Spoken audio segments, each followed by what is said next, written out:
it's Lauren from Girly Knits, and this is part 4 of a 5-part video series on how to knit this top and skirt set. So today we're going to be talking about sleeves, and in this tutorial I'm going to be teaching you how to do the decreases on these sleeves on your machine to create this puff sleeve. And then I'm also going to be walking you through how I seam the sleeve onto the top. I know sleeves can be a little tricky sometimes, getting like the right placement and getting them to look nice, but I'm going to show you exactly what I do, which is actually, it's really easy to seam the sleeve on, but just in case you want to see exactly how I do it and exactly how I seam it to make it look really nice, I walk you through the entire process. If you'd like to get the pattern for this set, you can find it linked below this video, or you can always find all my patterns at girlyknits.com, and you can always find me on Ravelry and Etsy as Girly Knits. You can find all the videos in this 5-part series linked below, so if you're looking to learn a specific technique, you can find those there. And also in every video, you'll see a list of times of every technique that I teach, so if you're looking for something specific, you can just check that list and skip exactly to the thing you want to learn. All right, let's get going. So next we're going to be knitting the sleeves, and the sleeves are pretty straightforward. The bottom has mock ribbing, just like we did on the front and back, and then they're knitted, and then we just did some underarm bind offs here, and then it's just a series of decrease rows to create this bell shape. At the top, to create the puff sleeve look, there's 2 decrease rows where we're reducing the stitches in half, both of these rows, and so that part I'm going to show you how I do that on the machine. So I've already knit this one sleeve, this is what it looks like, and I've knitted the other sleeve up to the decrease rows. So starting at the left side, we're going to be transferring 1 stitch over, and then we're going to do that for every other needle so that every stitch is doubled up and we have half the amount of stitches that we did from this row.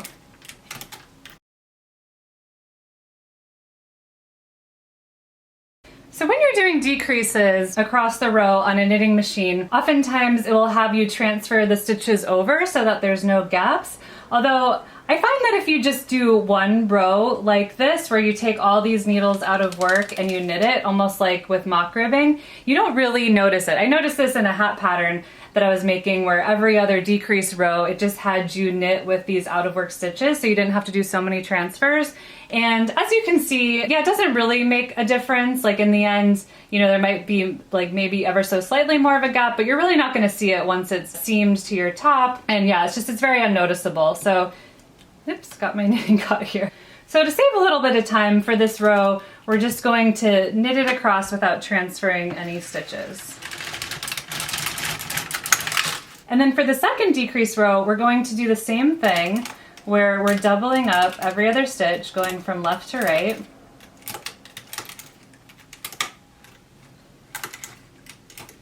So we're going to have half the amount of stitches again. Now, I don't think you could get away with knitting this row. I think that would probably look kind of crazy. So this one we are going to transfer our stitches over so that they're all next to each other.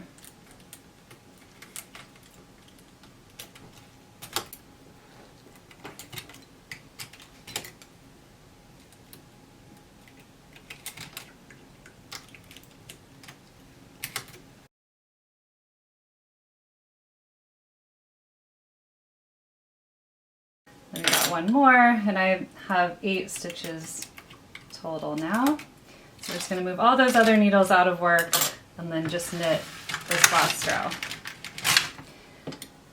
And then we're ready to bind off. So I find that I like just one weight when I'm binding off. And for this bind off, I'm just going to do the nicer bind off. Instead of moving 1 stitch from left to right, you're going to move 1 stitch from right to left and then bind off. And then right to left, and then bind off. And then we're just going to move this guy over because he's getting a little far from the other one. Right to left,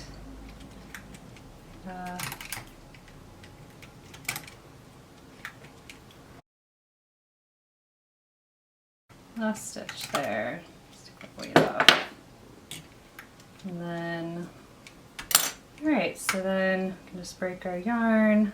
I just have very little yarn left, but you can just break it using, you don't have to leave a special tail or anything. And I'll pull that through. And then as you can see, it creates that nice bind off. So now we have both of our sleeves, and I'm going to show you how I seam them to the top in case you find that helpful.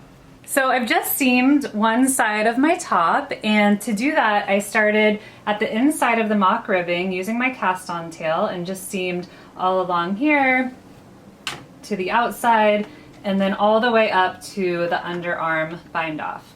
And then for my sleeve, when we made the sleeve, we left a tail that was long enough to seam the sleeve in the same manner from the inside of the mock ribbing outside up to the underarm bind off, and then there's enough here to also seam it to the top. So we're just going to start along the bind off row at the underarm, and we bound off the same amount of stitches at the underarm as we did the sleeve, so those should line up. So we're just going to start along this bind off edge. We're just going to pick up that first stitch right there.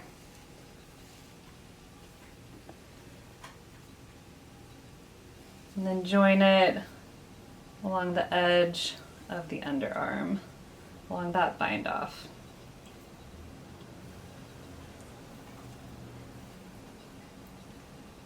So you can pick up actually the last stitch of the bind off there, or you can pick up the row below it. Either one works.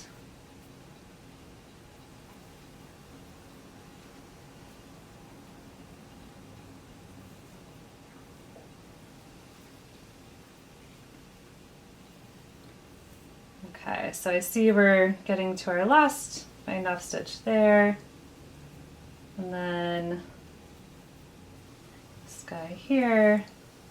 Now we can see that we've joined those bind off rows, and now we're just ready to work in mattress stitch. So I'm just going to pick up 2 bars from the top, 2 bars from the sleeve.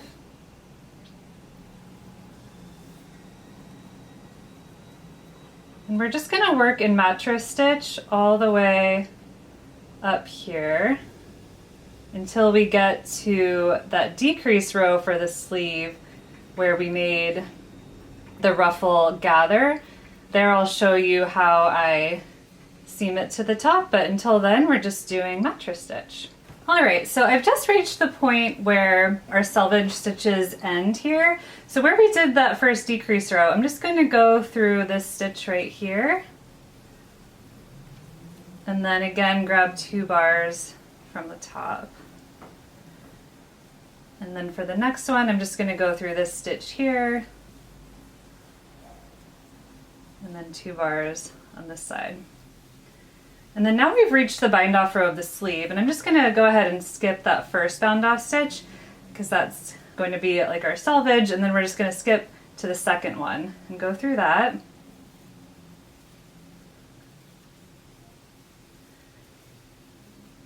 And then you're going to notice that you're reaching where you did the 3 needle bind off.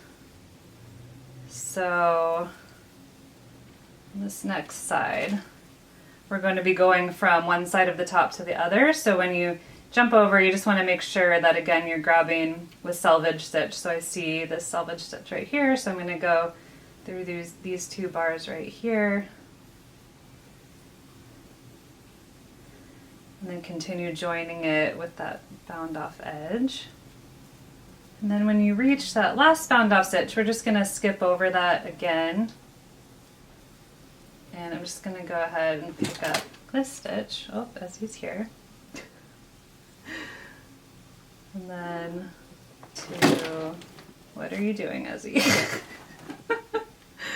She's so silly.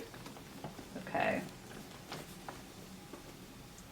And then now we're back to doing just mattress stitch along the sleeve and the top. So let me just find where our selvage stitch is along the sleeve. See, it's right there. So I'm just going to grab those 2 bars.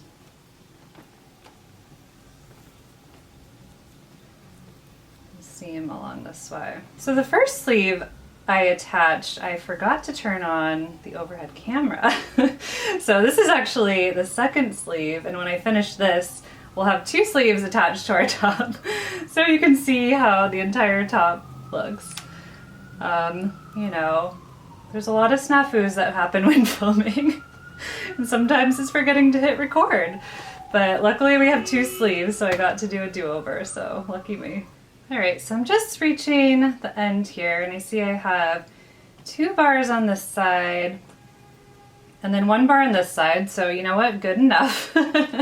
Hopefully it ends around the same point, and you know, if it's off by a little bit, you can always make up for that a little bit earlier. Around here, you can pick up 1 bar on one side for 2 bars, you know, just not every row, but like here and there. And if it's a little off, and that should work out, but hopefully it aligned and worked out. So now we're just back to seaming the bind off rows together.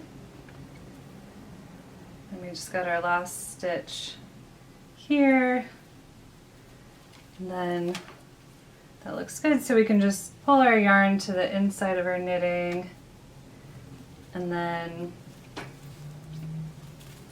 on the inside we can just tie these guys in a knot, and that should close up any holes that might be there, and then we'll just weave those ends in. So we can take a look at our sleeve. It looks good, got that cute little ruffle up there, and so now we have our full top in both of our sleeves, so it looks really cute. Yay!